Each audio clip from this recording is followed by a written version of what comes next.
Hi guys, daily vlog top 10 YouTube ചാനലിലേക്ക് നമ്മുടെ ചാനലിലേക്ക് മാന്യ പ്രേക്ഷകർക്ക് സ്വാഗതം. നമ്മുടെ ഈ ചാനൽ സപ്പോർട്ട് ചെയ്യുക, ലൈക്ക് ചെയ്യുക, ബെൽ ബട്ടൺ അമർത്തുക, ഷെയർ ചെയ്യുക. നിങ്ങളുടെ വലിയൊരു സപ്പോർട്ടാണ് നമ്മുടെ ചാനലിൻ്റെ പിന്തുണ. ഇപ്പോൾ ലൈക്കും ഷെയറും സപ്പോർട്ടൊക്കെ വളരെ കുറവാണ്. നമ്മുടെ ചാനലിനെ സപ്പോർട്ട് ചെയ്യണം. നിങ്ങളുടെ വ്യൂവേഴ്സാണ് നമ്മളുടെ ശക്തി. അത് നമ്മുടെ ഈ സോഷ്യൽ മീഡിയ ജനാധിപത്യം നമ്മൾ സാധാരണക്കാർക്ക് വേണ്ടിയും നമ്മളെപ്പോലുള്ളവർക്ക് വേണ്ടിയും പ്രതികരിക്കാനുള്ള ഒരഭിപ്രായമാണ് സോഷ്യൽ മീഡിയ. അപ്പം എല്ലാ വിവാദങ്ങളും സൃഷ്ടിക്കപ്പെടുന്നതാണ്. അപ്പം അതിനെക്കുറിച്ച് സാമൂഹ്യപരമായി സംസാരിക്കുക എന്നും കൂടിയാണ് നമ്മുടെ ചാനലിൻ്റെ പ്രത്യേകത. അത് എല്ലാവരിലും എത്തിക്കുക. നമ്മളിൽ നിന്നും ചില ഇങ്ങനെയും ഒരു ഉപകാരം ഉണ്ടാവണം എന്ന് നമ്മുടെ മനസാക്ഷിയാണ്. നമ്മുടെ മനസാക്ഷി കോടതിയിൽ ഉത്തരം കൊടുക്കേണ്ടതാണ്.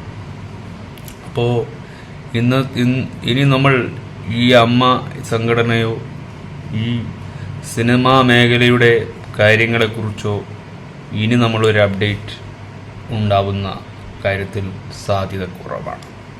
ഇനി നമുക്കത് പൂർണ്ണമായ ഒരു നിജസ്ഥിതിയിലേക്ക് തന്നെ നമുക്ക് അമ്മ ഹേമ റിപ്പോർട്ടിൻ്റെ മുമ്പും, അതായത് 1995 കാലത്തിന് മുമ്പും ഈ ഒരു സംഘടന രൂപീകരിച്ച കഴിഞ്ഞ കാലഘട്ടത്തിലും, അതായത് 2018 കാലം വരെയെങ്കിലും വളരെ നല്ല സംഘടന എന്ന ഒരു പേര് ഈ സംഘടന രൂപീകരിച്ച്, സിനിമാ സംഘടന രൂപീകരിച്ചതിന് ശേഷവും അതിനിപ്പുറവും പേരുകൾ ഒരിക്കലും അംഗീകാരം കിട്ടാത്ത ഒരു സംഘടനയായിരുന്നു മലയാള സിനിമാ സംഘടന എന്നത് ഒരു യഥാർത്ഥ തെളിവാണ്.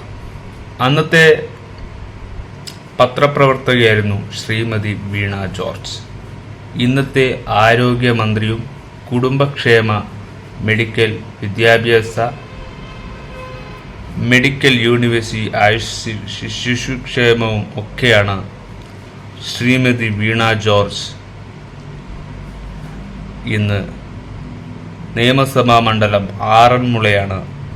14-15 നിയമസഭയിൽ CPM പ്രതിനിധിയായി ആറന്മുള മണ്ഡലത്തിലെ പ്രതിനിധീകരിച്ച് നിയമസഭ ശ്രീമതി ആരോഗ്യ, വനിതാ, ശിശു വികസന വകുപ്പ് മന്ത്രിയാണ് ഇപ്പോൾ ശ്രീമതി വീണ ജോർജ്. നമ്മൾ ആ കാലഘട്ടത്തിൽ, അതായത് ഹോട്ടൽ ദുൽഖർ അഭിനയിച്ച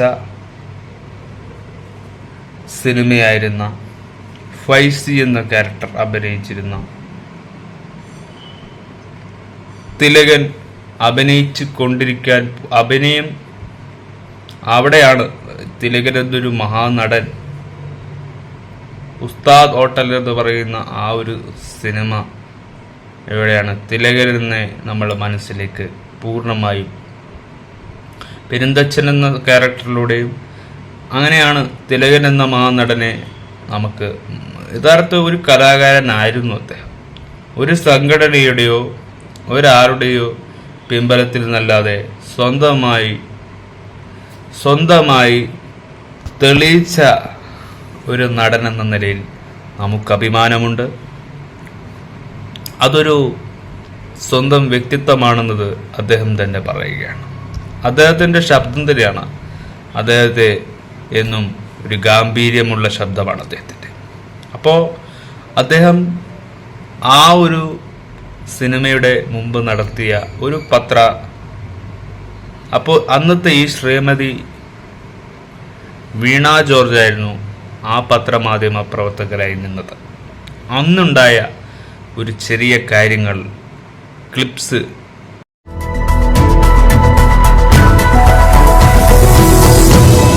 നമസ്കാരം. മലയാളത്തിന്റെ മഹാനടൻ ശ്രീ തിലകൻ അതിഥി, സ്വാഗതം. സ്വാഗതം. വിലക്കുകൾ തീർത്ത ഒരിടവേളയ്ക്ക് ശേഷം മലയാള സിനിമയിൽ താങ്കൾ വളരെ സജീവമായിരിക്കുകയാണ്. എന്താണ് താങ്കളെ ഈ രീതിയിൽ തിരിച്ചു കൊണ്ടുവന്നത്? ഞാൻ ആരോടും തോൽക്കില്ല, എന്നെ ആർക്കും തോൽപ്പിക്കാൻ പറ്റില്ല എന്നുള്ള തൻ്റെ ഇടമാണ്. എനിക്കൊരു വിശ്വാസമുണ്ട്. ആ വിശ്വാസത്തിന് നമ്മൾ സാധാരണ പറയുക ആത്മവിശ്വാസം എന്നാണ്. ആ ആത്മവിശ്വാസം എൻ്റെ തൊഴിലുമായി ഞാൻ ബന്ധപ്പെടുത്തിക്കൊണ്ടാണ് എൻ്റെ എല്ലാ പണിയും ചെയ്യുന്നത്. ഞാൻ ഈ മനസ്സിൽ വിശ്വസിക്കുന്ന ആളാണ്. മൈൻഡ് എന്ന് പറയുന്നൊരു പവറാണെന്നും അതിൽ വിശ്വാസമുള്ള ആളുമാണ്. ഈശ്വര വിശ്വാസിയല്ല താങ്കൾ, പക്ഷെ മനസ്സിൻ്റെ ശക്തിയിൽ വിശ്വസിക്കുന്നുമുണ്ട്. തീർച്ചയായിട്ടും ഉണ്ട്. അതാണ് ഈശ്വരൻ എന്ന് ഞാൻ ധരിക്കുന്നു. കാരണം എൻ്റെ ആത്മാവ് എന്ന് പറയാവുന്ന, ആത്മാവിലൊന്നും എനിക്ക് വിശ്വാസമില്ല. എൻ്റെ ആത്മാവെന്ന് പറയുന്നത് നമ്മൾ അക്ഷരാർത്ഥത്തിൽ പറയുന്നത് എൻ്റെ അഭിനയത്തിൻ്റെ കഴിവാണ്. അതില്ലാതെ എനിക്ക് ജീവിതമില്ല. അതെൻ്റെ വികാരമാണ്. അപ്പോൾ അതിനെ ആർക്കും തോൽപ്പിക്കാനൊക്കില്ല. സൂര്യനെ പോലെയാണ്. ജീവിതത്തിൽ ആരുടെയെങ്കിലും മുമ്പിൽ തല കുനിക്കേണ്ടി വന്നിട്ടുണ്ട്? തല കുനിക്കേണ്ടി വന്നിട്ടില്ല. തല കുനിക്കേണ്ടി വരിക എന്ന് പറഞ്ഞാൽ ഞാനൊരു വഞ്ചന ചെയ്യണം, അല്ല ഞാനൊരു അറിഞ്ഞുകൊണ്ട് ഒരു തെറ്റ് ചെയ്യണം, ഞാൻ അറിഞ്ഞുകൊണ്ട് ഒരാളുടെ മാനം കെടുത്തണം, അങ്ങനെയൊക്കെ ചെയ്താലേ അവിടെ ചെന്ന് തല കുനിക്കേണ്ടി വരും, കുമ്പസാരിക്കേണ്ടി വരും. ആരുടെ മുമ്പിലും തല കുനിച്ചിട്ടില്ല? കുനിക്കുകയില്ല എന്നാണ് എൻ്റെ തീരുമാനം. മുഖം നോക്കാതെ വാക്കുകൾ പറയുന്ന ഈ സ്വഭാവം അത് ജീവിതത്തിൽ അത് വേണ്ടായിരുന്നു എന്ന് എപ്പോഴെങ്കിലും തോന്നിയിട്ടുണ്ടോ? ഒരിക്കലും തോന്നില്ല. ഞാൻ സോക്രട്ടീസിൻ്റെ വേഷം അഭിനയിക്കണമെന്ന് ആഗ്രഹിക്കുന്നത് അതുകൊണ്ടാണ്. അദ്ദേഹം പറഞ്ഞിട്ടുണ്ട്, നിങ്ങൾക്ക് എന്തെങ്കിലും പറയാനുണ്ടെങ്കിൽ അത് പറയുക, കേൾക്കുന്നയാളിന് അത് ഇഷ്ടപ്പെടുമോ ഇല്ലയോ എന്ന് ചിന്തിക്കരുത്. അയാൾക്ക് എന്ത് വികാരം ഉണ്ടായിക്കോട്ടെ, പറയാനുള്ളത് പറയുക. സിനിമയിൽ നിന്ന് വിലക്കിയവരോട് ഇപ്പോൾ മനസ്സ് വിരോധമുണ്ട്? ആരോടും വിരോധമില്ല. സിനിമയിൽ നിന്ന് വിലക്കുകൊണ്ട് എനിക്ക് ഗുണമേ ഉണ്ടായിട്ടുള്ളൂ. കാരണം ഞാൻ സിനിമയെ വിലക്കപ്പെടുന്നതിന് മുൻപ് വരെ സമൂഹത്തിലേക്ക് ഇറങ്ങിച്ചെന്നിട്ടില്ല. സിനിമ ഫീൽഡിൽ തന്നെ കാറിനകത്ത് കയറും, ഫിലിം ഒട്ടിച്ച ഗ്ലാസ് കയറ്റും, എല്ലാവരും നിന്ന് രക്ഷപ്പെട്ടു പോകും. ഒരു ഹോട്ടലിൽ കയറത്തില്ല, ഓട്ടോറിക്ഷയിൽ കയറുകയില്ല, ബസ്സിൽ കയറുകയില്ല. കയറാൻ ഒക്കത്തില്ല. അതുകൊണ്ട് തന്നെയാണ്. കയറാൻ ഒക്കാത്തതിൻ്റെ കാര്യം അവർക്ക് ഇഷ്ടപ്പെട്ടത് കൊണ്ടുപോവാ. അവർ വളയും, ചിലർ കയറി പിടിക്കും. അതൊന്നും എനിക്ക് ഇഷ്ടപ്പെടാതെ വരും, ഞാൻ ചൂടാകും, അങ്ങനെ ചെയ്യും. അതുകൊണ്ട് അപ്പോൾ അങ്ങനെ ഇരിക്കുന്നൊരവസ്ഥയിലാണ് ഇവരെന്നെ വിലക്കിയത്. വിലക്കി കഴിഞ്ഞപ്പോൾ ഞാൻ നാടകം അവതരിപ്പിച്ചു. ഇതോ ദൈവത്തിൻ്റെ സ്വന്തം നാട്.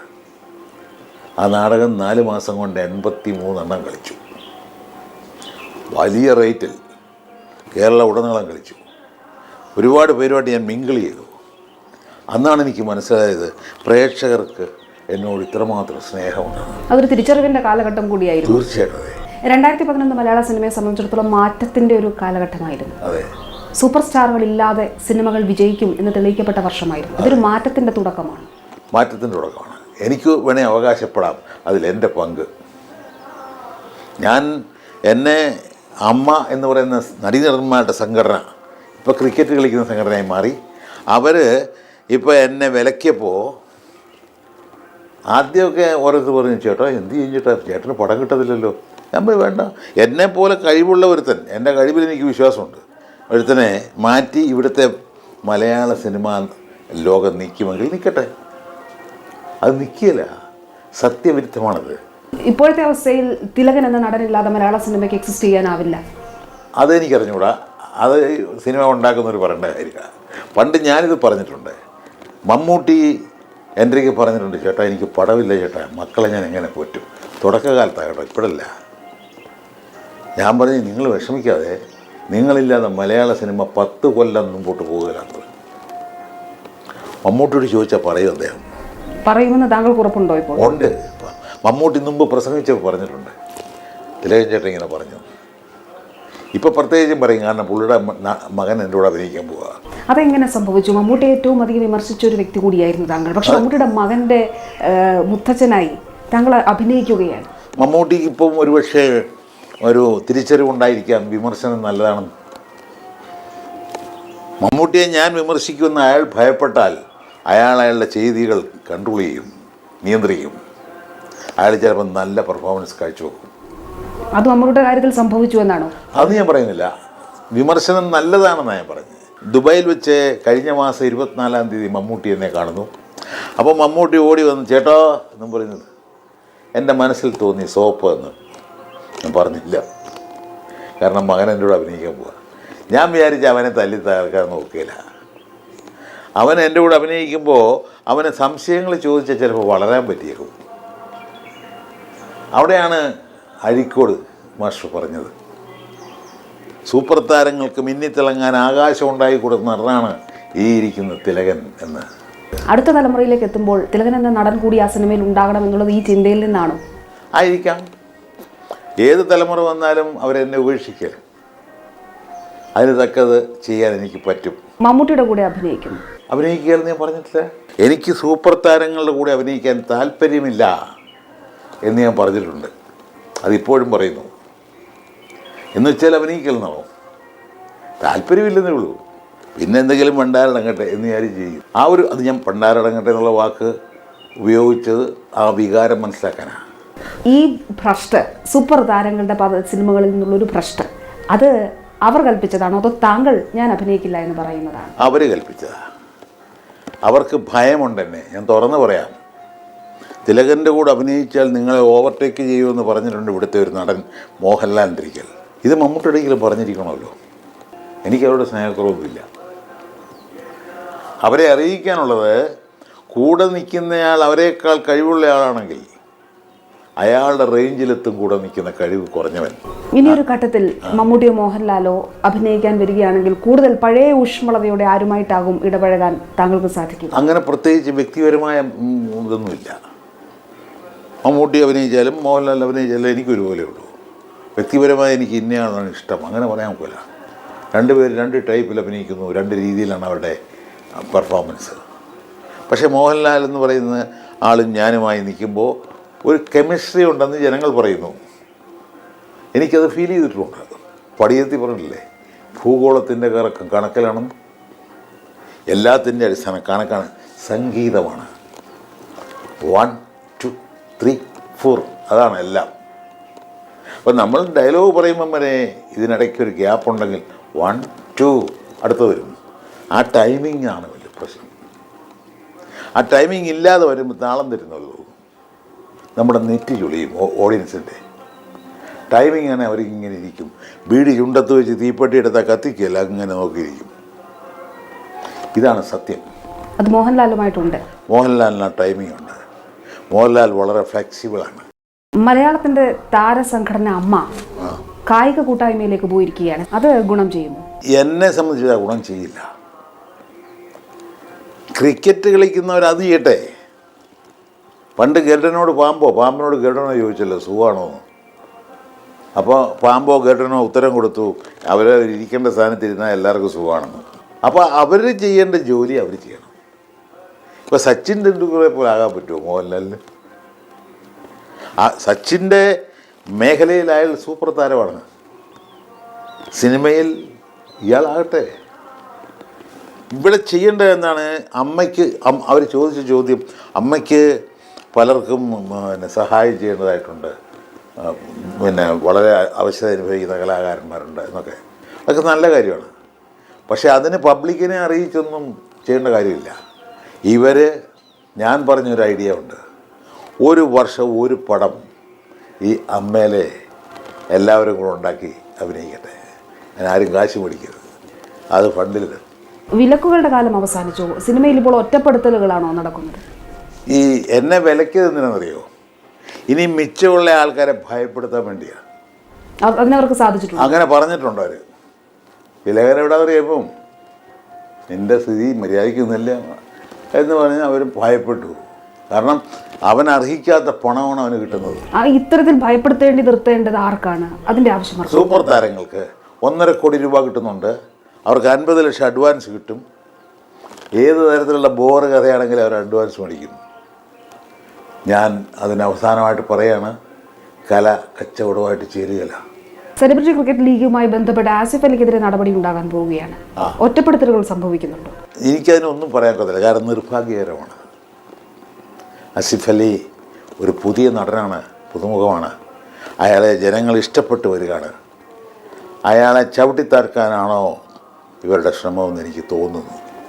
കാരണം എന്നോട് ചെയ്തത് അതാണ്. ഒരുപക്ഷെ ഇത് തിലകൻ്റെ സ്വയം ക്രിയ അത് പറഞ്ഞേക്കാം. ഞാൻ പറയുന്നു, അസിഫ് അലി ജനങ്ങൾക്ക് ഇഷ്ടപ്പെട്ടൊരു നടനാണ്. അയാൾ തലപോക്കരുതെന്ന് പലർക്കും ആഗ്രഹമുണ്ട്, പലർക്കും. താങ്കൾ പറയുന്ന സൂപ്പർ താരങ്ങൾക്കാണോ ആഗ്രഹം? സൂപ്പർ താരങ്ങൾക്ക് അവരുടെ ഉപഗ്രഹങ്ങൾക്കും താല്പര്യമുണ്ട്. സൂപ്പർ താരങ്ങളെയും ഉപഗ്രഹങ്ങളെയും തിരുത്താൻ ശ്രമിച്ച സരോജ് കുമാർ വിമർശിക്കപ്പെടുന്നുണ്ട്. അത് എന്തുകൊണ്ടാണ്? സരോജ് കുമാർ എന്ന് പറയുന്ന അത് എഴുതിയതാരാണ്? ശ്രീനിവാസനും അവരുടെ പക്ഷത്താണ്. പക്ഷേ ശ്രീനിവാസൻ്റെ മകൻ രംഗത്ത് വന്ന് 2-3 പടത്തിൽ വിലസിയപ്പോൾ അവനെ താഴ്ക്കാനും ശ്രീനിവാസൻ മകന് വേണ്ടി എഴുതിയെന്ന് വരുത്തി അവർക്കെതിരായിട്ട് തിരികെറിപ്പോൾ ശ്രീനിവാസനെയും മകനെയും കണ്ടോളാമെന്ന് പറഞ്ഞ ഒരാളുണ്ട് ഇവിടെ, ഒരു ബിനാമി പ്രൊഡ്യൂസർ, സൂപ്പർ താരത്തിൻ്റെ പ്രൊഡ്യൂസറാണ്. അതൊന്നും ഞാൻ പറയാല, അച്ഛനെയും മോനെയും കണ്ടോളാം എന്ന് പറഞ്ഞിട്ടുണ്ട്.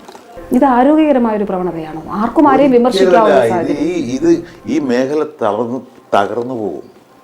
അതുണ്ടാകാതിരിക്കാനാണ് ഞാൻ പബ്ലിക്കായിട്ട് പ്രസംഗിച്ചത്. ഈ അമ്മ പിരിച്ചു വിടണമെന്ന് ഞാൻ പറഞ്ഞു. ഇപ്പോഴും ഞാൻ പറയുന്നു, ഇതൊരു മാഫിയയാണ്. ശ്രീനിവാസൻ അവരുടെ കൂട്ടായ്മയിൽ നിന്ന് പുറത്തു വന്നുകൊണ്ട് ഈ വിമർശനത്തിന് തയ്യാറായി എന്നാണ് ഞാൻ മനസ്സിലാക്കുന്നത്. ശ്രീനിവാസൻ ഇതിന് മുമ്പേ ചാടിയിട്ടുണ്ട് അവിടുന്ന്. മറ്റേ ഉദയനാണ് താരം മുതലേ അയാൾ ചാടിയിട്ടുണ്ട്. അയാൾ നല്ലൊരു തിരക്കഥാകൃത്താണ്, നല്ല രസമായിട്ട് എഴുതും. അയാളുടെ ഏറ്റവും നല്ല തിരക്കഥയായിട്ട് ഞാൻ കാണുന്നത് സന്ദേശം. അതല്ലേ, സന്ദേശത്തിലാണ് ഞാൻ അയാളെ സമ്മതിച്ചത്. ആ ശ്രീനിവാസന് തിരക്കഥയിലൂടെ പകരം വിട്ടാണ്. ആ പകരം വീട്ടിലാണ് ശ്രീനിവാസൻ നടത്തിയത് എന്നാണോ ഇന്ന് ഞാൻ വിശ്വസിക്കുന്നു. ശ്രീനിവാസൻ അത് ഒതുക്കുന്നെങ്കിലും. മലയാള സിനിമയിൽ നിന്ന് സിനിമയ്ക്കായിട്ടൊരു മന്ത്രിയുണ്ട്, മന്ത്രി ഇവരുടെ പക്ഷമാണ്. ഇവരൊക്കെ ഈ കലയെക്കുറിച്ച് ശരിക്കും പഠിക്കുമ്പോഴേ ഇത് ശരിയാകുള്ളൂ. ഹിസൈനസ് അബ്ദുള്ള എന്ന ചിത്രത്തിൻ്റെ വിഷയം ഉൾപ്പെടെ താങ്കളും നെടുമുടി വേണുവും തമ്മിലുള്ള സ്വാരസ്യങ്ങൾ അതില്ലാതായിട്ടുണ്ടോ? ഇല്ല, ഒരു കാരണവശാലും നെടുമുടി വേണു ഞാനുമായിട്ടുള്ള ഇരിപ്പ് മാറത്തില്ല. കാരണം എൻ്റെ മനസ്സൊരു അരിപ്പയാണ്. അതിലിട്ടാൽ നല്ല കഷ്ണങ്ങളെല്ലാം നമുക്ക് നമ്മുടെ പാത്രത്തിൽ കിട്ടും, വേണ്ടാത്തതെല്ലാം ഇതിനകത്ത് കിടക്കും. അങ്ങനെ അരിപ്പയ്ക്കകത്ത് കിടക്കുന്ന ആളാണ് നെടുമുടി വേണു. പിന്നെ എങ്ങനെ ലീല എന്ന ചിത്രത്തിൽ ഒന്നിച്ചഭിനയിക്കുമ്പോൾ എൻ്റെ മുമ്പിൽ വേണുവില്ല, വേണുവിനെടുക്കുന്ന കഥാപാത്രമുള്ളൂ. ശ്രീ വേണുവും അതേ മാനസികാവസ്ഥയോടെ ഇതിന് തയ്യാറാകും? എനിക്കറിഞ്ഞൂടാ. വേണുവിൻ്റെ മാനസികാവസ്ഥ എന്തോ ആയിക്കോട്ടെ, എനിക്ക് എൻ്റെ മാനസികാവസ്ഥയാണ് ആവശ്യം. അതാണ് എൻ്റെ പ്രശ്നം. പക്ഷേ കലാകാരന് ആത്യന്തികമായി ആരോടും വിരോധം വെച്ചുകൊണ്ടിരിക്കാൻ കഴിയില്ല. ഇല്ലല്ലോ, വിരോധമില്ലല്ലോ എനിക്ക് അയാളോട്. അവജ്ഞയാണ്. അയാൾ എന്നെക്കുറിച്ച് പറഞ്ഞതും അല്ല, എൻ്റെ കയ്യിൽ റെക്കോർഡുണ്ട്, CD ഉണ്ട്. ഹിസൈനസ് അബ്ദുള്ളായി ഞാൻ അഭിനയിക്കേണ്ട വേഷം അയാൾ അഭിനയിച്ചു, അത് പോട്ടെ, എൻക്രോച്ച് ചെയ്തു എന്ന് വിചാരിക്കാം. എന്നിട്ട് അയാൾ പറഞ്ഞു അത് തിലകൻ വേറെ തമ്പുരാക്കന്മാരുണ്ടായിരുന്നു 3-4 പേര്, അതിലൊന്നായിരിക്കുമെന്ന്. എനിക്ക് അഡ്വാൻസ് തന്നത് അതിൻ്റെ പ്രൊഡ്യൂസറാണ്. അയാളോട് വേഷം പറഞ്ഞു, അത് കേട്ടിട്ടാണ് വാങ്ങിച്ചത്. ഇയാളുടെ സ്ഥിരം ഭാവം എന്ന് പറയുന്നത് തന്നെ എല്ലാ വേലകളും ഒപ്പിച്ചിട്ട് ഞാനൊന്നും പറഞ്ഞില്ലേ രാമനാരായണ എന്നുള്ള മട്ടിയിരിക്കും. അത് അപകടകാരികളാണ്. ഇപ്പം എൻ്റെ മുഖത്ത് ദേഷ്യം വരുമ്പോൾ ദേഷ്യം വരും. എനിക്ക് അയാളോട് ദേഷ്യം ഉണ്ടെങ്കിൽ അത് ദേഷ്യം രായ്ക്ക് മനസ്സിലാകും, പുള്ളി ചൂടായിട്ടിരിക്കുകയാണ്. അവിടെ അത് മനസ്സിലാകില്ല. ദേഷ്യം വരുമ്പോഴും ചിരിക്കും. ഹലോ, അപകടകാരികളാണ്. ഞാൻ നിങ്ങളെ കുത്തിക്കൊല്ലുന്നുവെങ്കിൽ മുമ്പിൽ കൂടെ വന്ന് കുത്തണം, പുറകെ കുത്തരുത്. തിലകനുള്ള ഗുണവും ദോഷവും അത് തന്നെയാണ്. എൻ്റെ ഗുണവും ദോഷവും എന്ന് വേണേൽ പറയാം. കാരണം ഗുണവും ദോഷവും ആപേക്ഷികമാണ്. നിങ്ങൾ കാണുന്ന ഗുണം മറ്റൊരാൾ കാണുമ്പോൾ ദോഷമായിരിക്കും. അതുകൊണ്ട് എൻ്റെ ഗുണവും ദോഷമായിട്ട് കരുതാം. ജീവിതത്തിൽ പല വിലക്കുകൾ, പുറത്താക്കലുകൾ അനുഭവിച്ച വ്യക്തിയാണ് താങ്കൾ. അതുകൊണ്ടാണോ താങ്കൾ ഇത്തരത്തിലുള്ള ഒരു തൻ്റെ ഇടം, ഒരു ആയിരിക്കാം. അതുകൊണ്ടാണോ എന്ന് എനിക്ക് അറിഞ്ഞുകൂടാ. പക്ഷേ അവരോടൊക്കെ എനിക്ക് ഭയങ്കരമായ രോഷമുണ്ട്. അതെല്ലാം കൂടെ ഉരുണ്ടുകൂടിയിട്ട് ഒരു ശക്തി എന്നെ ഉള്ളിൽ വന്നിരിക്കുക. പുറമേ നിന്ന് വിലയിരുത്തുന്നത് പോലെ ഒരു പരുക്കനായ, ഒരു ധിക്കാരിയായ ഒരു വ്യക്തി താങ്കളിലുണ്ടോ? പരുക്കനായ ഒരാൾ എൻ്റെ ശബ്ദത്തിൽ മാത്രമേ ഉള്ളൂ, മനസ്സിലില്ല. അതാണ് സത്യം. അത് എന്നെ അടുത്തറിയാവുന്നവർക്കറിയാം. ഈ ശിവാജി ഗണേശൻ ഒരിക്കൽ ഇവിടെ വന്നപ്പോൾ അഭിനയിക്കാൻ വന്നപ്പോൾ ഞാനും പുള്ളിയായിട്ട് അഭിനയിക്കുന്ന പിന്നെ ഒരു യാത്രാമൊഴി. അപ്പോൾ ഇരിക്കുന്ന സ്ഥലത്ത് നല്ല കരിമീൻ കിട്ടും. ആരോ പറഞ്ഞു ഇവിടെ അധികം കരിമീൻ കിട്ടുമെന്ന്. അപ്പടിയാ, അതെ, ശങ്കര പുള്ളിയുടെ കുക്കാണ്. അമ്മന്ന് എന്നാ സർ, இங்கே நல்ல கரிமீன் கிடக்கும், ஒரு 150 கரிமீன் வாங்கிட்டு வா. சார் அது எதுக்கு சார் 150? இந்த யூണിറ്റിல் എല്ലാവർക്കും കൊടുക്കണം. കുറച്ച് ഫ്രൈ ചെയ്യണം, കുറച്ച് കറി വെക്കണം. നല്ല കറി വെക്കല്ലേ ശങ്കര നീ? സാർ അപ്പടിത്താൻ சொல்கிறேன். പോയി വാങ്ങി കറി വെച്ചിട്ട് വാങ്ങി. ശരി സാർ. ഓടാ ശങ്കരൻ അങ്ങനെ നോക്കിയിട്ട് ഞങ്ങളെ നോക്കിച്ചു. താങ്കളുടെ ശബ്ദത്തെ താങ്കൾ സ്നേഹിക്കുന്നുണ്ടോ? ഉണ്ടല്ലോ. എൻ്റെ ഈ ശബ്ദമില്ലായിരുന്നു ഞാൻ പൂജ്യമായിരുന്നു. തിലകൻ എന്ന നടൻ ഉണ്ടാവില്ലായിരുന്നു. ഈ ശബ്ദമാണ് എന്നെ ഏറ്റവും കൂടുതൽ ഹെൽപ്പ് ചെയ്യുന്നത്. ജീവിതാനുഭവങ്ങൾ പരുക്കനല്ല ഹൃദയത്തിൽ എന്ന് പറയുന്നു. അപ്പിയറൻസിൽ അങ്ങനെ മറ്റുള്ളവർ കരുതാമെങ്കിൽ പോലും, പക്ഷെ ഒരു ധാർഷ്ട്യമുണ്ട് മനസ്സിൽ. ധാർഷ്ട്യം അത് അനുഭവങ്ങളിൽ നിന്നുണ്ടായി. അത് നമ്മുടെ സ്വാതന്ത്ര്യമൊക്കെയാണ്. എല്ലാവരും മിക്സ്ഡാണ്. ഈ മിക്സഡ് വെജിറ്റബിൾ എന്നൊക്കെ പറയുന്നല്ലേ, ആ നമ്മുടെ ആത്മാവിൻ്റെ സ്വാതന്ത്ര്യം, നമുക്കിവിടെ ജീവിക്കാനുള്ള സ്വാതന്ത്ര്യം, അതും ചിലർ കയറി അത് വിലക്കാൻ വരുമ്പോൾ അവനാരാണെന്ന് ചോദിക്കുക, പക്ഷെ അത് പറയാതിരിക്കുക, പറഞ്ഞാൽ അത് ആക്ഷേപമായി പോകും. ഇതെല്ലാം കൂടെ ഉരുണ്ട് ആ നിഷേധിയായ തിലകനുണ്ട്. മലയാളത്തിലെ ഒന്നാമത്തെ നടൻ തിലകനാണോ? അതെനിക്കറിഞ്ഞൂടാ. എൻ്റെ മനസ്സിലെ ഒന്നാമത്തെ നടൻ ഞാനാണ്. നടൻ എന്ന നിലയിൽ മറ്റൊരാൾ പിന്നെയുണ്ടെങ്കിൽ അതാരാണ്? ആരും എൻ്റെ ദൃഷ്ടിയിലില്ല. വളർന്നു വരണ ഇനി എന്നെ പോലെ ആണെങ്കിൽ അതൊക്കെ ഉള്ളൂ. എനിക്ക് 76 വയസ്സുണ്ട്. 55ാമത്തെ കൊല്ലമാണ് അഭിനയം. ഈ കൊല്ലത്തിൻ്റെ കണക്കിൽ വരട്ടെ, വരുമ്പം അന്ന് ഞാൻ ജീവിച്ചിരിപ്പുണ്ടെങ്കിൽ പറയാം. വർഷങ്ങളുടെ കണക്കിലാണോ അഭിനയത്തിൻ്റെ? അല്ല, പ്രാക്ടീസ്. ജന്മസിദ്ധമായി കിട്ടുന്ന അഭിനയ വാസന എന്ന് പറയുന്നത് ഉണ്ടെങ്കിൽ ഒരു അഭിനേതാവായിക്കൊള്ളണമെന്നില്ല. പ്രാക്ടീസ് മേക്സ് പെർഫെക്റ്റ് എന്നാണ്. അവൻ പ്രാക്ടീസ് ചെയ്യണം, ഇത് ഉപാസിക്കണം. ചിലപ്പോൾ പട്ടിണി ഇരിക്കേണ്ടി വരും, ചിലപ്പോൾ ഏറുകൊള്ളേണ്ടി വരും പ്രേക്ഷകൻ്റെ. എന്നാലും വിടരുത്, നമുക്ക് ചെയ്യാവുന്ന വിളിച്ചു ചെയ്യണം. ഇടവനും കടലും പോലെ എത്ര തിര വന്നാലും കടലിലേക്ക് പോകണം. ഒരുപക്ഷെ തിര മെഴുങ്ങിയേക്കാം, സാരമില്ല, തോൽപ്പിക്കുകയല്ലോ. ജീവിതത്തിൽ ഏറ്റവും വിഷമിപ്പിച്ച കാര്യം എന്താണ്? ജീവിതത്തിൽ വിഷമിപ്പിച്ച ഒരുപാട് കാര്യമുണ്ട്. ഈ അമ്മ ചെന്നപ്പോൾ എൻ്റെ ഒരു സഹപ്രവർത്തകൻ എന്നോട് പെരുമാറിയതിൽ എനിക്ക് വിഷമമുണ്ടായി. അയാൾ ഇപ്പം എൻ്റെ കൂടെ അഭിനയിക്കാൻ പോവാ. അതാരാണ്? പേര് പറയുന്നില്ല. ഞാൻ ഇത്രയും പറഞ്ഞാൽ അയാൾക്ക് മനസ്സിലാകും, അതുകൊണ്ട് മറ്റുള്ളവർ അറിയണ്ട. അയാളുടെ അറിവില്ലായ്മയാണെന്ന് മറ്റുള്ളവരും പറഞ്ഞു. ഇങ്ങനെയുള്ള ആൾക്കാരെ, വേറൊരാളിനെ കുറിച്ച് ഞാൻ പറയും, ഇങ്ങനെയുള്ള ആൾക്കാരെ ഇതുപോലൊരു മീറ്റിങ്ങിൽ ഇരുത്താൻ പാടില്ല, പുറത്താക്കേണ്ടതാണെന്ന് പറഞ്ഞു. എന്നെക്കുറിച്ചൊരു പ്രസ്താവന അവർ 4-5 ദിവസം മുമ്പേ കൊടുത്തു. ഇതൊരു 5-ാം തീയതി ആയിരുന്നു. 5-ാം തീയതി തിലകൻ വന്നില്ലെങ്കിൽ തിലകനെ പുറത്താക്കുമെന്ന്. അത് എക്സിക്യൂട്ടീവ് കമ്മിറ്റിയുടെ തീരുമാനമാണോ എന്ന പത്രത്തിൽ ഇല്ല. അത് ആ വ്യക്തിയുടെ തീരുമാനമാണോ? ആ വ്യക്തിയാണ് കൊടുത്തിരിക്കുന്നത്, അയാളുടെ പേരുണ്ട്. ആ വ്യക്തി പറഞ്ഞു ഞാനങ്ങനെ കൊടുത്തിട്ടില്ല. ഞാൻ പറഞ്ഞു എൻ്റെ ഈ പത്രമുണ്ട്, ഇതാ, അതവർ അങ്ങനെ അടിച്ചടിച്ച് വിട്ടതാണ്. അപ്പോൾ ഞാൻ പറഞ്ഞു ഇയാൾ കള്ളമാണ് പറയുന്നത്, ഇയാളെ പോലുള്ളവരെ ഇതിനകത്ത് തിരുത്താൻ പാടില്ല എന്ന് പറയുന്നത് കേട്ടുകൊണ്ടാണ് മറ്റേ സഹനടൻ കയറി വന്നത്. എൻ്റെ സുഹൃത്തായിരുന്നു അദ്ദേഹം, ഇപ്പം അല്ല. അദ്ദേഹം കയറി വന്നിട്ട് പറഞ്ഞു അയാളവിടെ ഇരിക്കുന്നത് ഇഷ്ടമല്ല എങ്കിൽ നിങ്ങൾ ഇവിടെ ഇരിക്കണ്ട, പുറത്തോളം എന്ന് പറഞ്ഞു. അങ്ങനെ എന്നോട് പറയാൻ പാടില്ലാത്തൊരു വ്യക്തിയാണത്. ഞാൻ ചോദിച്ചു ഈ സംഘടനയിൽ നിന്ന് പുറത്ത് പോകണമെന്നാണോ അതോ ഈ മീറ്റിങ്ങിൽ നിന്ന് പുറത്ത് പോകണമെന്നാണോ? രണ്ടും. അത് പറയാൻ താനാരാന്ന് ചോദിച്ചു. ഞാൻ ഇവിടുത്തെ എക്സിക്യൂട്ടീവിൻ്റെ അംഗമാണ്. അംഗമല്ലേ? അതെ, സെക്രട്ടറിയും പ്രസിഡൻ്റായി ഇരിക്കുന്നത്. ഞാൻ മോഹൻലാലിനോട് ചോദിച്ചു എന്ത് പറയുന്നു സെക്രട്ടറി, പുറത്ത് പോകണോ? എഴുന്നേറ്റ് ഞാൻ ഉടനെ പുള്ളി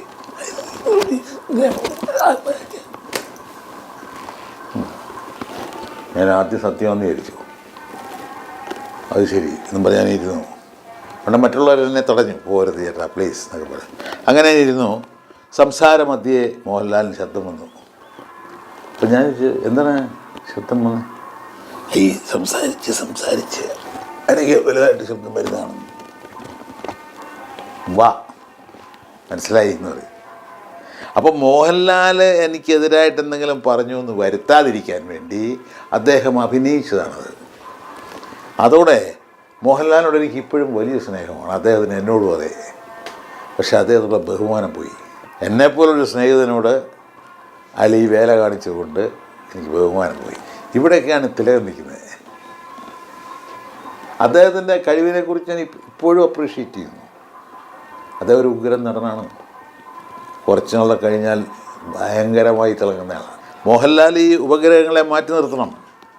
മോഹൻലാൽ സ്വതന്ത്രനാകണം. കലാകാരൻ സ്വതന്ത്രനാണെങ്കിലേ പറ്റൂ. കലാകാരന് സംഘടന പാടില്ല. സംഘടന ചട്ടക്കൂട്ടിൽ അവൻ നിൽക്കാൻ അനുവദിക്കരുത്. അവനെ തുറന്നു വിടണം. അവൻ പോട്ടെ, അവൻ കണ്ടെത്തട്ടെ പലതും. താങ്കളുടെ വിലക്കിനെ തുടർന്നുണ്ടായ കാര്യങ്ങളിൽ നിന്ന് അമ്മ എന്ന സംഘടന എന്തെങ്കിലും പാഠം പഠിച്ചിട്ടായി തോന്നുന്നുണ്ട്? എനിക്ക് തോന്നുന്നില്ല പാഠം പഠിക്കുമെന്ന് തന്നെ. അതിന് സുകുമാർ അഴീക്കോട് പറഞ്ഞ കാര്യം ഞാൻ ഓർക്കേണ്ടി വരും. സിന്ദൂരത്തിൻ്റെ ഗന്ധമറിയാതെ സിന്ദൂരം ചുമക്കുന്നു ഗർദഭം പറഞ്ഞത് സുകുമാർ അഴീക്കോടാ. അത് തെറ്റാൻ വഴിയില്ല. സൂപ്പർ താരങ്ങളുടേതല്ലാത്ത ചിത്രങ്ങളിലാണ് താങ്കൾ ഇപ്പോൾ അഭിനയിക്കുന്നത്. അതെ. യുവതലമുറയിലുള്ള പ്രതീക്ഷ എന്താണ്? യുവതലമുറയിലാണ് എനിക്കിപ്പോൾ പ്രതീക്ഷ. കാരണം അവർക്ക് അറിവില്ലായ്മ ഒരുപാടുണ്ട്. നമ്മൾ പറഞ്ഞാൽ അവർ തിരുത്തും. പക്ഷേ അവരുടെ ഉള്ളിൽ ഐഡിയാസ് ഉണ്ട്, പുതുമകൾ വരുന്നുണ്ട്. ലോ ബഡ്ജറ്റാണ് പടം.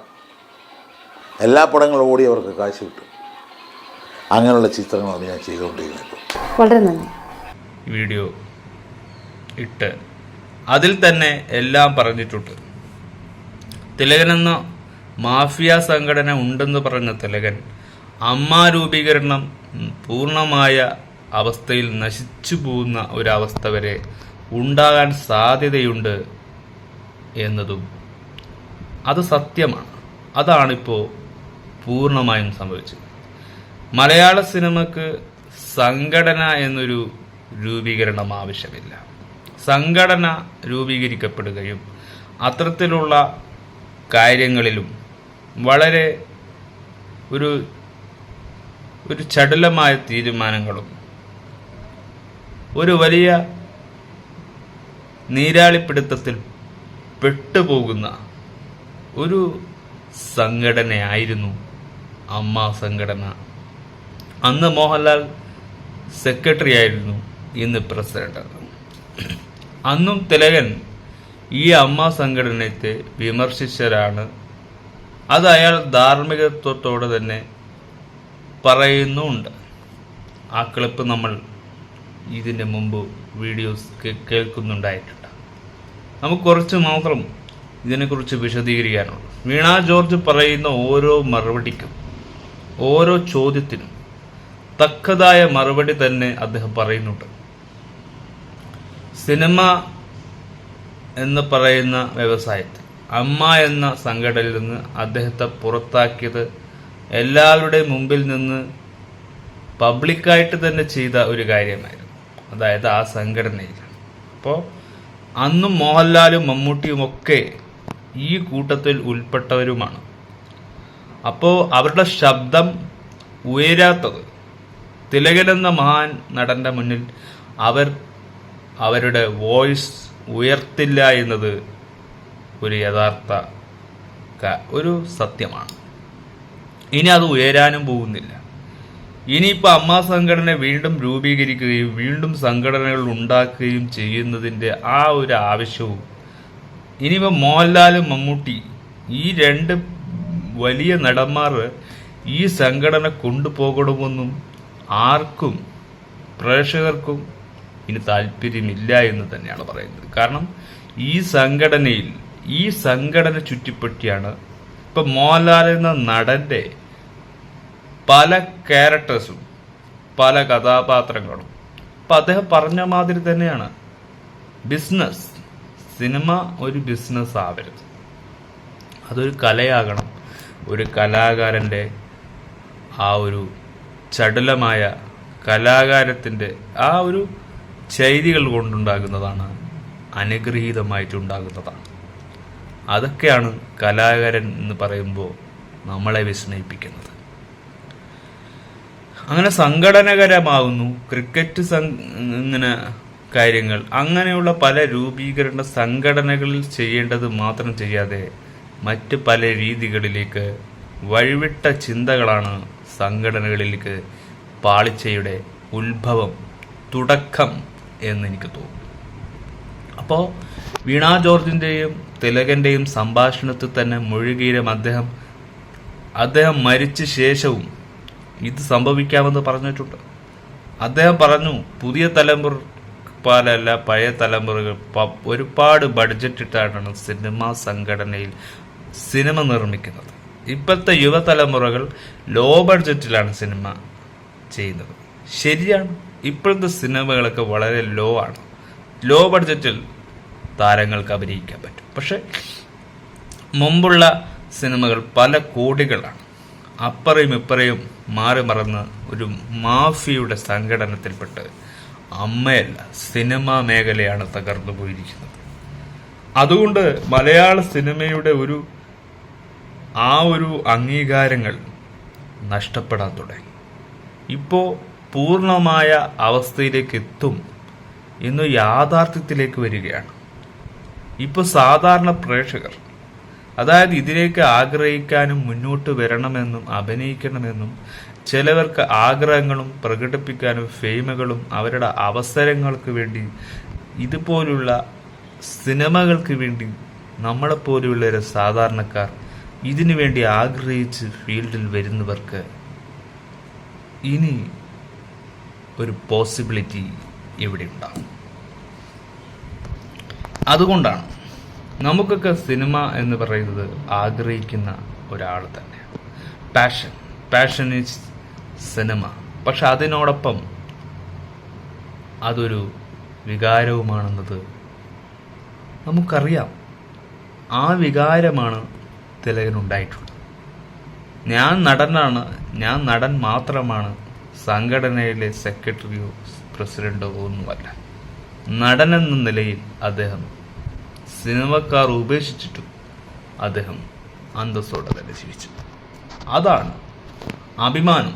സ്വന്തം അഭിമാനം അയാൾ ആർക്കും കൊടുക്കാതെയാണ്, അതായത് സ്വയം അവർക്ക് നിന്ന് വിജയിക്കാനുള്ള, ഒറ്റക്ക് നേരിടാനും ഒറ്റക്ക് നിൽക്കാനും അദ്ദേഹത്തിന് കിട്ടിയ ശക്തിയെയാണ് നമ്മളിന്ന് ഈ ഒരു വാർത്തയിൽ, ഈ വാർത്താ റിപ്പോർട്ടിൽ തന്നെ നമുക്ക് കംപ്ലീറ്റ് ആയിട്ട് മനസ്സിലാക്കാൻ പറ്റും.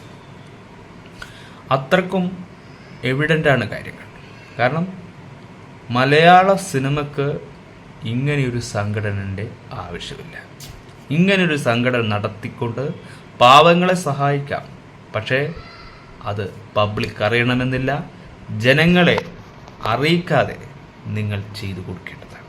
ജനങ്ങൾക്ക് പല ആവശ്യങ്ങളുണ്ട്, നമുക്കൊക്കെ പല ആവശ്യങ്ങളുണ്ട്. നമ്മുടെ ജനങ്ങൾക്ക് നിങ്ങൾ നേരിട്ട് ചെയ്യുക. പക്ഷെ അത് ജനങ്ങളാൽ അറിഞ്ഞു ചെയ്യണമെന്നില്ല. അവനവൻ അറിഞ്ഞു ചെയ്താലും മതി.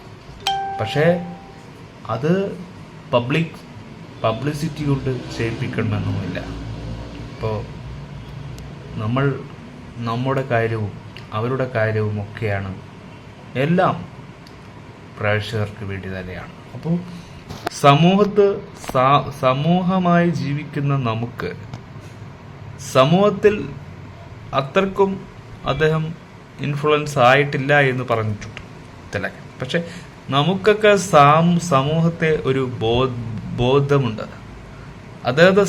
അദ്ദേഹത്തെ പിരിച്ചുവിട്ടപ്പോൾ സമൂഹത്തോട് അദ്ദേഹത്തെ ബാധ്യതയില്ലാതെ, അദ്ദേഹത്തിന് ഒരു ഉത്തരവാദിത്തം ആവശ്യമില്ല. അദ്ദേഹം കൊടുക്കുന്നതും ചെയ്യുന്നതും അദ്ദേഹം മാത്രം അറിയുന്നു, മറ്റുള്ളവരാരും അറിയുന്നില്ല. അതാണ് ഈ സംഘടനയുടെ തുടക്കവും ഒടുക്കത്തിൻ്റെയും പ്രശ്നം. അതാണ് നമ്മൾ ആരെയും അറിയിച്ചിട്ട് ഒന്നും ചെയ്യുന്നില്ല. ആരെയും ഒന്നും അറിയിച്ചിട്ട് ഒന്നും ചെയ്തിട്ട് ഒന്നും കിട്ടാനും പോകുന്നില്ല. പക്ഷേ പാവങ്ങൾക്ക് വേണ്ടി കിട്ടേണ്ടത് അത് അന്നത്ര പ്രതിഫലമായി അവിടെ എത്തുകയും അവരുടെ നീതിക്ക് വേണ്ടി തുനിയുമ്പോഴാണ് ഒരു യഥാർത്ഥ സംഘടന രൂപീകരിക്കുന്നത്, ഒരു യഥാർത്ഥ സംഗമം ആരംഭിക്കുന്നത്. അല്ലെങ്കിൽ അതൊരു ഗ്രൂപ്പിനസവും ഒരു സ്ട്രാറ്റജിക്കൽ മൂവ്മെൻ്റൊക്കെയാണ്. അത് അവർക്ക് മാത്രം അവരുടെ അധികാരത്തിൻ്റെ, അതിനുവേണ്ടി പലരും ആ ചുരുളിൽ പെട്ടുപോയ അവസ്ഥയാണ് നമ്മുടെ മലയാള സിനിമയ്ക്ക് സംഭവിച്ചത്. ആ സംഭവത്തെ രൂപീകരിക്കാനും ഹേമ റിപ്പോർട്ട് കൊണ്ട് അന്വേഷണങ്ങൾ തുടങ്ങുമ്പോഴും തുടക്കത്തിലെ ഭാവിച്ച ആ അപാകതകൾ തിരുത്തിയാൽ തന്നെ മലയാള സിനിമാ സംഘടന എന്നും നന്നായി മാറുമായിരുന്നു. ഇനി നമുക്കൊന്നും പറഞ്ഞിട്ട് കാര്യമില്ല. ഈ സംഘടനയുടെ അവസ്ഥ വട്ടപൂജ്യത്തിലേക്ക് എത്തുമെന്ന് തിലക പറഞ്ഞ ആ തീരുമാനത്തിൽ ഇനി എന്ത്? ഇനി അന്വേഷണം, ഇനി കുറ്റക്കാരെ തിരയുക, നടപടികൾ ചെയ്യുക എന്നല്ലാതെ സംഘടനയെ വീണ്ടും ഉയർത്തെഴുന്നേൽപ്പിക്കുന്നതിലോടൊന്നും ഒരു മാറ്റവും ജനാധിപത്യത്തിൽ സംഭവിക്കുന്നില്ല, സമൂഹത്തിന് ആവശ്യമാവുന്നില്ല. ഇതുകൊണ്ട് ആരും ഒന്നും നേടുകയുമില്ല. ജനങ്ങളെ സഹായിക്കണം, കലാകാരന്മാരെ കൊണ്ടുവരണം, അഭിനയിക്കാൻ വേണ്ടവർക്ക് നിങ്ങൾ ചെയ്യണം. പക്ഷേ അത് നിങ്ങളുടെ ബിസിനസ്സോ ഇതുപോലുള്ള ചൂഷണങ്ങൾക്കോ ഇതിനു വേണ്ടിയായിരിക്കും. മോഹൻലാലായാലും മമ്മൂട്ടിയായാലും ഇവ രണ്ട് താരങ്ങളും വലിയ നടന്മാരായാലും നിങ്ങളിലേക്കാൾ മുതിർന്ന നടന്മാരെയും അവർക്ക് നിങ്ങളെക്കാട്ടും വലിയ കഴിവുണ്ടാവും, നിങ്ങളെക്കാട്ടും അനുഭവ സ്വത്തുക്കളും വിജ്ഞാനവും ഉണ്ടാവും. അപ്പം അവരെയും നിങ്ങൾ ഒരുപോലെ അവരെയും ആ കൂട്ടത്തിൽ ഗൗനിക്കണമെന്നാണ് സാധാരണക്കാരായ നമുക്ക് പറയാനുള്ളത്. ഒരു വ്യക്തിബോധമാണ്, സമൂഹ ചിന്തയാണ്, സമൂഹ പ്രസരിപ്പാണ്, അത് കലയോടുള്ള ബഹുമാനം കൊണ്ടാണ്. നമുക്കും ബഹുമാനം തന്നെയാണ്. ആ ഒരു വികാരമില്ലെങ്കിൽ നമ്മളൊന്നും സിനിമ കാണുകയില്ല, സിനിമ എന്ന തിയേറ്ററിൽ പോയി കൈയടിക്കില്ല. അപ്പോൾ നമുക്ക് ആഗ്രഹമുണ്ട് സിനിമ എന്ന ആ ഒരു വികാരത്തിലും ആ സിനിമ എന്ന അഭിനയിക്കാനും സ്ക്രീനിൽ വരണമെന്ന്. പക്ഷെ സംഘടനപരമായും കാര്യമായിട്ടൊന്നും വരണമെന്നില്ല. കാരണം സംഘടന എന്ന് പറയുമ്പം തന്നെ അവിടെ കാണുന്നില്ലേ, ഫുള്ളും ഗോസിപ്പുകളാണ്, ഫുള്ളും അവിടെ തിലകൻ പറഞ്ഞതുപോലെയാണ് സംഭവിക്കുന്നത്. അപ്പോൾ ഒരു മോഹൻലാൽ എന്ന നടന് സംഘടന ആവശ്യമില്ല, മമ്മൂക്കക്ക് സംഘടന കുറവാണ്. മമ്മൂട്ടി സംഘടനയിൽ വരുന്നു എന്ന് മാത്രമേ ഉള്ളൂ. അവിടുത്തെ കാര്യത്തിലൊന്നും ഏർപ്പെടുന്നില്ല, അവിടുത്തെ ഒരു കാര്യങ്ങളും ഫോക്കസ് ചെയ്യുന്നില്ല. ശ്രീനിവാസനും അങ്ങനെയായിരുന്നു. അപ്പോൾ അതാണ്, സുരേഷ് ഗോപി വല്ലപ്പോഴും വരും, പക്ഷെ സുരേഷ് ഗോപിയാണ് യഥാർത്ഥത്തിൽ സംഘടനയെ ചുമതല ഏറ്റവും ഏറ്റെടുക്കേണ്ടത് സുരേഷ് ഗോപി മാത്രമായിരുന്നു. അതാണ് നമുക്ക് മനസ്സിലാക്കാൻ കഴിയുന്നത്. അപ്പോൾ ഇതിൻ്റെ ഒരു നിജസ്ഥിതി സംഘടനയുടെ ഒരു താളം തെറ്റലായിരുന്നു. സംഘടന നശിക്കുമെന്നത് നിങ്ങൾക്ക് നേരത്തെ അറിയാമായിരുന്നു. അപ്പോൾ തിലകൻ എന്നൊരു മഹാനെ തിരിച്ചു നിങ്ങൾ സ്വീകരിച്ചുവെങ്കിൽ, കലാകാരന്മാർ തിരിച്ച് നിങ്ങൾ ആ തിലകൻ മരിക്കുന്നതിന് മുമ്പെങ്കിലും നിങ്ങൾ അയാളെ തിരിച്ചു വിളിച്ചിട്ടുണ്ടെങ്കിൽ നിങ്ങൾ ചെയ്യുന്നതിലായിരിക്കും നിങ്ങൾക്ക് ഏറ്റവും വലിയ കടപ്പാടുണ്ടാകും. അത്രക്കും ആ ഒരു തെറ്റ് നിങ്ങൾ ആ തിലകൻ എന്ന ഫാമിലിയോടും തിലകൻ എന്ന കലാകാരനോടും ചെയ്തു എന്നത് നമുക്ക് ഇപ്പോഴും കേരള സമൂഹത്തിന്, കേരള ഇൻഡസ്ട്രിക്ക് അത് നല്ല കാര്യമല്ല. തിലകൻ തന്നെയായിരുന്നു ഒരു നല്ലൊരു കലാകാരൻ. ശബ്ദ ഗാംഭീര്യമാണ് തിലകൻ്റെ എല്ലാ ഊർജസ്സും. ചാക്കോമാഷ് എന്ന ആ ഒരു വേഷത്തിൽ തന്നെ തിലകൻ എന്നൊരു സിനിമാ നടനെ, ഒരു കലാകാരനെ നമുക്ക് കണ്ടെത്താൻ പറ്റിയിട്ടുണ്ട്. അതാണ് ഏറ്റവും ഒരു വലിയ പ്രതിഭാസം. അത് തന്നെയാണ് ഒരു കലയും എന്നെനിക്ക് തോന്നുന്നു. My opinion. നിങ്ങളുടെ ഒപ്പീനിയൻ നിങ്ങൾ കമൻറ്റ്, ഷെയർ ഒക്കെ ചെയ്ത് പകരം ലൈക്കും ബെൽ ബട്ടണും നിങ്ങൾ ചെയ്യുക. ബാക്കി വിശേഷങ്ങൾ, നിങ്ങളുടെ വിശേഷങ്ങളും നമ്മുടെ വിശേഷങ്ങളും പരസ്പരം അങ്ങോട്ടും ഇങ്ങോട്ടും ഷെയർ ചെയ്യുക. ഇനി ഇതിനെക്കുറിച്ചോ ഈ AMR റിപ്പോർട്ടിനെ കുറിച്ചോ ഇനിയൊന്നും നമുക്ക് സംസാരിക്കാനില്ല. ഇത് തകർന്നടിഞ്ഞ ഒരു സംഭവം തന്നെയാണ്. ഇതിനെ വളർത്താൻ ശ്രമിക്കുന്നതും ചിലപ്പോൾ അത് പാഴ്ച ചിലവായിരിക്കും, ആവശ്യമില്ലാത്തൊരു വരുത്തി വെക്കലായിരിക്കും. അമ്മ എന്ന സംഘടന വീണ്ടും കെട്ടിപ്പടുത്താൻ നോക്കണ്ട. കാരണം അതുകൊണ്ട് എന്താണ്, ജനങ്ങൾക്ക് ഉപകാരവുമില്ല, സംഘടനകൾക്കും ഉപകാരമില്ല. അപ്പോൾ സിനിമാ കലാകാരൻ എന്ന് അറിയപ്പെടുക, മറ്റൊന്നും നിങ്ങൾ ആഗ്രഹിക്കരുത്. ഫെയിമിന് വേണ്ടിയാണെങ്കിൽ ഫെയിം മാത്രമേ ആഗ്രഹിക്കാവൂ. ബിസിനസ് പരമായിട്ട് ഒരിക്കലും കലയെ രൂപീകരിക്കാൻ പാടില്ല എന്നതാണ്. യഥാർത്ഥ കലാകാരൻ അങ്ങനെ ആവണം, അങ്ങനെ ആവാൻ പാടുള്ളൂ. അതാണ് ശരി.